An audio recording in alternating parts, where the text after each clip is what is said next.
Bine v-am găsit, dragii mei din Zodia Săgetător, oriunde v-ați afla. Bine ați venit tuturor pe canalul meu, Tarot Flor de Loto. Numele meu este Nina și ca de fiecare dată mă bucur să vă am alături atât pe dragii mei abonați, cum de asemenea și pe cei care poate sunteți pentru prima oară aici pe canal. Azi, așa cum v-am obișnuit, voi face o lectură atemporală, fără limită de timp, o lectură pe care voi să o puteți urmări oricând doriți sau atunci când apare în viața voastră. Un aspect important de care voi trebuie să țineți cont și anume faptul că dețineți liberul arbitru, așa că vă rog din suflet să luați decât acele mesaje care rezonează cu voi, iar restul lăsați-le să zboare în univers, pentru că sigur sunt pentru alte energii, pentru alte persoane care într-o mai mică sau mai mare măsură au o legătură cu Zodia Săgetător. Cum de asemenea, dacă nu veți rezona cu această lectură, nu face nimic, puteți viziona celelalte zodii care pot reprezenta pentru voi poate ascendentul, luna, Venus sau oricare altă planetă importantă din cartea voastră natală. Lămurite toate aceste aspecte, pentru toți cei care aveți soare, lună, Venus sau ascendentul în Zodia Săgetător, haideți să vedem care este energia voastră, haideți să vedem care este situația voastră în acest moment când voi urmăriți această lectură. Și pentru asta am decis să nu mai folosesc cărțile și să folosesc această carte magică. Și haideți să-i punem întrebarea și să vedem care este energia, care este situația dragilor mei din Săgetător în momentul în care urmăresc această lectură. Și să vedem.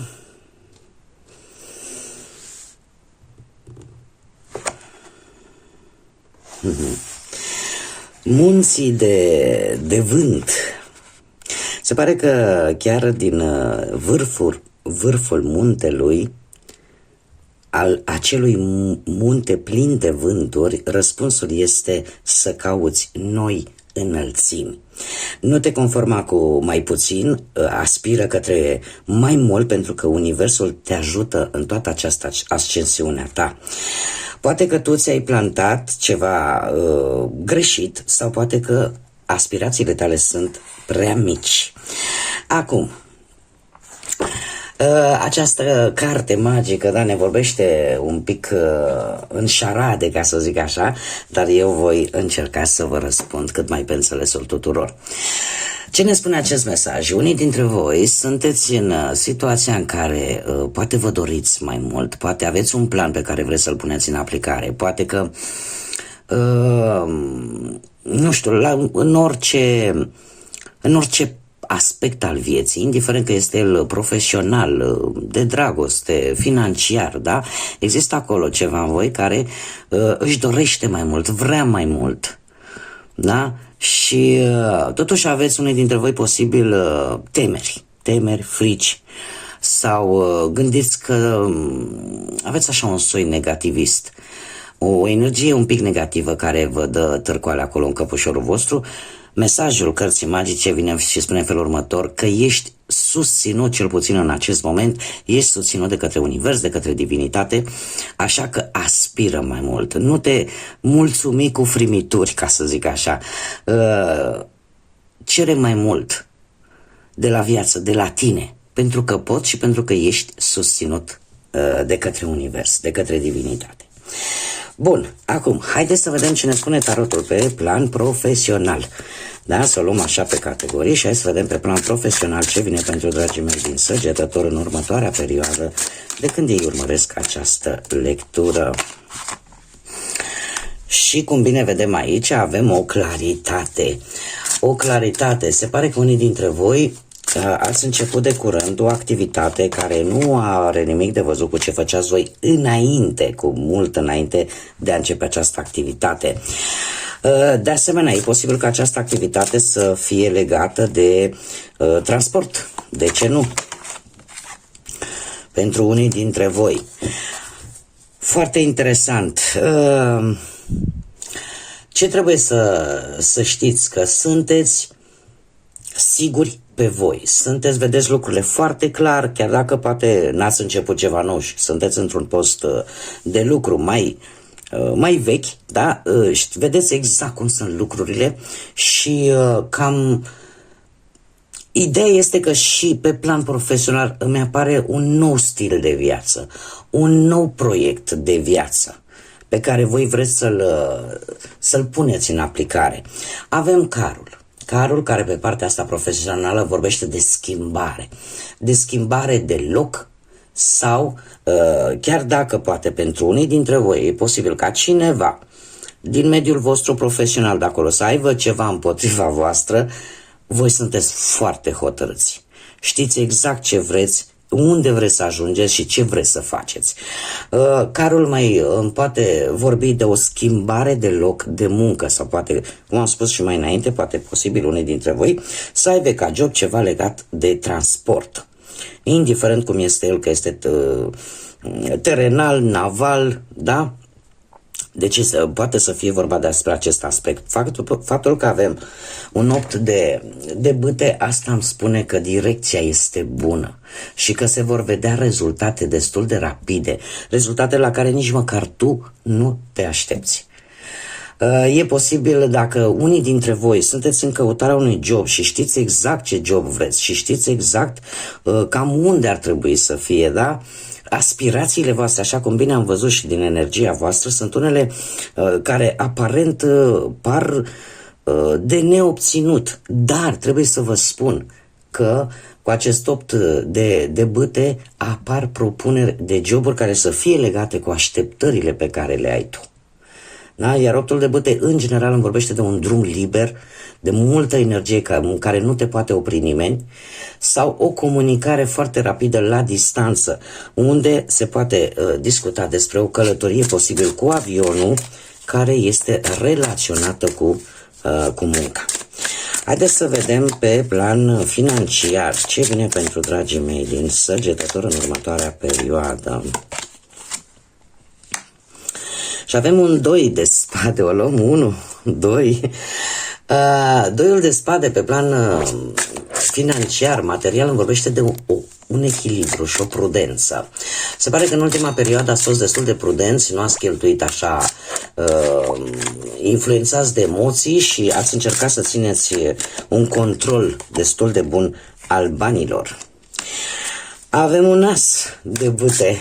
Marea parte a banilor, dragilor, trebuie să vă spun că vine din propria voastră muncă. Iar asta va aduce cu sine o transformare benefică pentru voi. Avem un as de bâte care vorbește de creșteri, de încasări, de posibil unii dintre voi, nu știu, să primească poate niște bănuți din vreun premiu sau din vreo moștenire, da? Dar cert este că asta va aduce cu sine o transformare. Avem arcanul major, moartea, care îmi vorbește despre transformare. Îmi vorbește despre surprize pe care hazardul ți le pregătește. Da? Despre un câștig total neașteptat. Iar dacă până acum ai avut, poate ai traversat o perioadă de neajunsuri sau în care ai fost foarte restricționat cu bănuții, vreau să vă spun că vine această transformare. Da? Nu știu dacă zodiile de, cel puțin la nivel profesional, Scorpion, vă spun ceva. Da? Deci lucruri bune, dragilor, cel puțin din punct de vedere financiar și profesional, lucruri bune. Haideți să vedem pentru cei care sunteți într-o relație, pe partea asta amoroasă, ce vine pentru voi, dragii mei. Cei care sunteți într-o relație, aș spune că există, sau cel puțin în ultima vreme, am cer mii de scuze, am strănutat. Asta înseamnă că nu vă mint. E un proverb la noi, la români. Da? Când strănuți și vorbești, că spui adevărul. Și dacă mulți dintre voi îl știți. În fine. Haideți să vedem. Deci, cei care sunteți într-o relație, lucrurile au mers destul de bine în ultima perioadă. Totuși aici ceva gânduri negre aveți. Aveți ceva nopți nedormite. De ce? nu știu, simțiți poate că ori voi, ori persoana voastră, pentru că aici trebuie să vă spun că trebuie să adaptați voi înșivă. Ceva parcă se schimbă la voi sau la persoana de lângă voi. Niște gânduri care nu vă dau pace. O perioadă în care sunteți un pic mai stresați, un pic mai, cum să zic eu, vă preocupă ceva în relație. Vă preocupă ceva care voi simțiți cumva că parcă vi se ascunde, parcă nu îl vedeți. Dar chiar dacă nu îl vedeți, cumva îl intuiți. Și cred că este vorba mai mult de încredere. Încrederea pe care ori voi o acordați, ori persoana voastră vă acordă. Avem diavolul. Avem diavolul care, nu știu dacă semnul Capricornului vă spune ceva, dar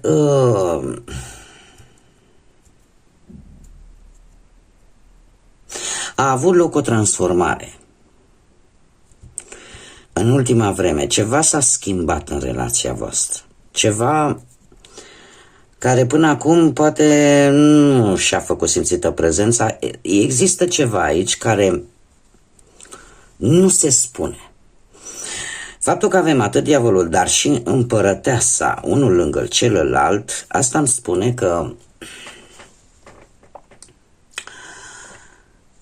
există cumva iubire, există pasiune.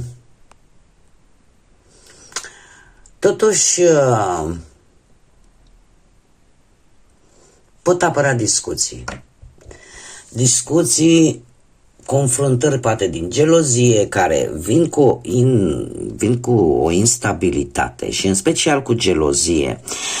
Faptul că avem împărăteasa, asta îmi spune că cumva e posibil. Am două variante.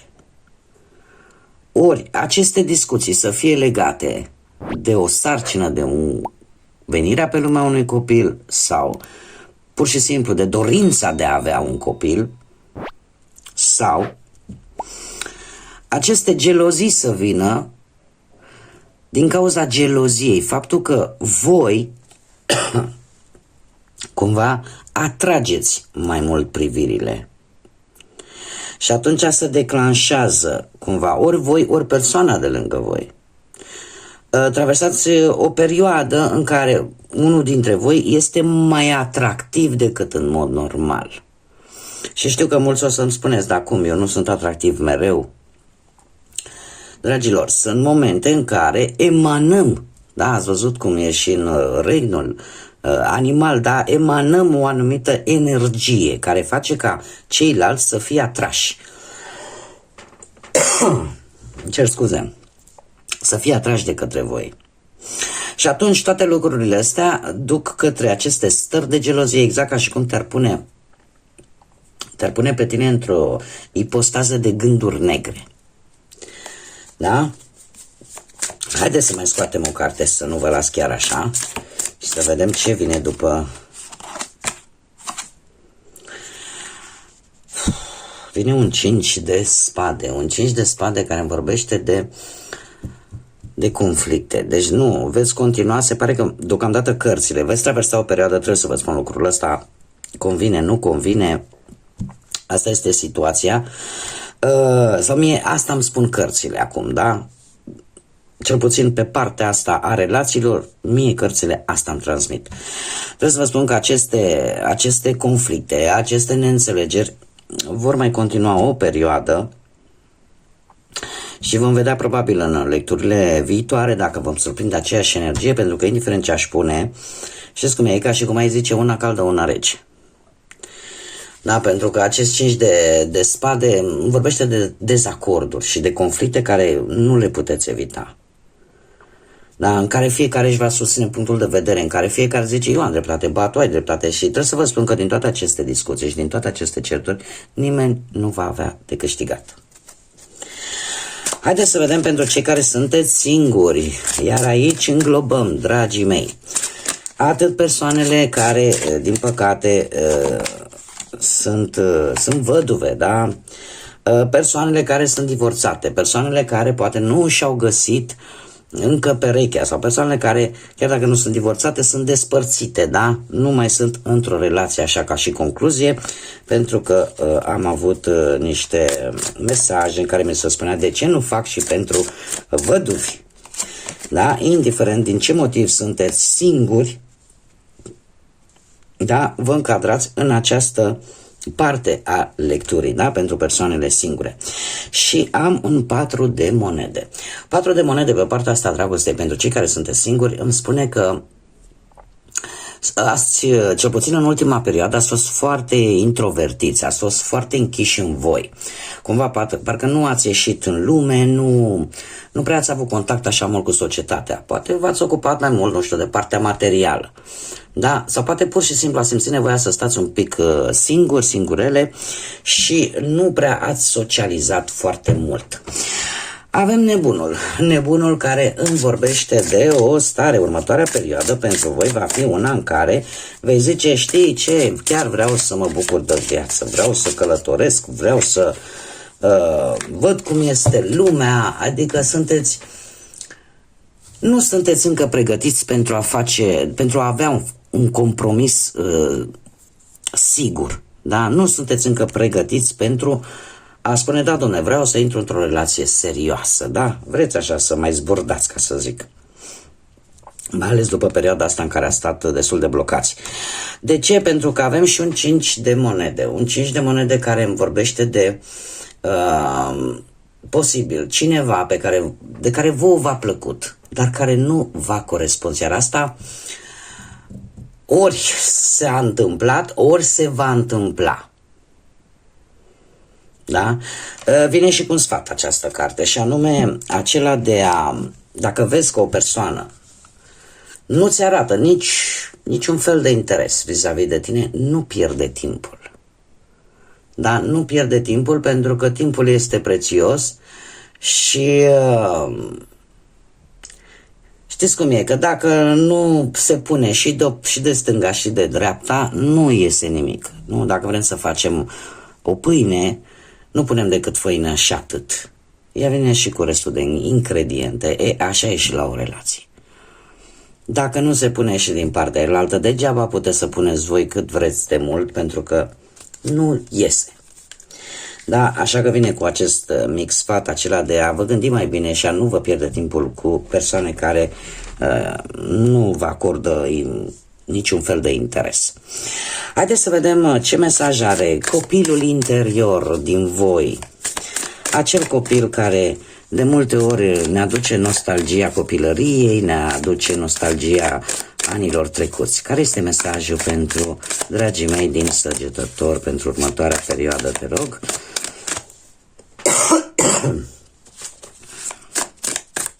Un mesaj. Răbdare. Se pare că trebuie să ai încredere în acest timp divin al vieții tale, pentru că lucruri bune și în general lucrurile bune au nevoie de timp. Asta este de fapt, ca să zic așa, lozinca răbdării. Partea de lumină a acestui mesaj îmi spune că trebuie să fii perseverent, să ai încredere și să ai acea tărie, da? De care este nevoie atunci când vrem să obținem anumite lucruri care, pentru a fi cât mai solide, pentru a traversa timpul cât mai sigur, ele au nevoie și de răbdare, da? Sunt situații în care trebuie să fim răbdători. Da? Răbdători poate cu situațiile, răbdători poate cu persoane, răbdare în general. Dacă nu vom face acest lucru și vom încerca să ne grăbim, atunci se pare că nu se va parte decât de o frustrare, foarte multă frustrare și de o neliniște care va apărea în voi și care nu va aduce cu sine nimic bun. Haideți să vedem ce mesaj divin au păsările pentru voi, dragilor din Săgetător. Un mesaj, te rog, pentru... Și avem rața.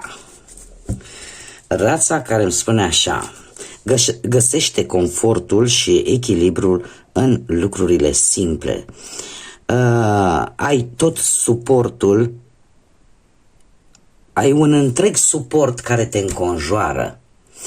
Asta îmi spune că este cumva, am început cu această energie pe care mi-a dat-o această carte magică și terminăm practic cu ea. De ce? Pentru că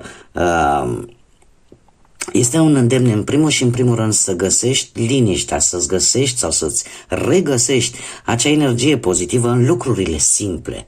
Da? Sau aici, în mod special, îmi spune de drumuri simple, drumuri ușoare. Dacă ai o anumită situație, dacă ai o anumită problemă, nu te complica. Ia decât ce este, cum să spun, ce vezi în fața ochilor, da? Pentru că ai suport.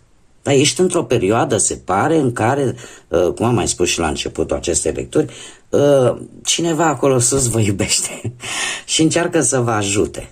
Da?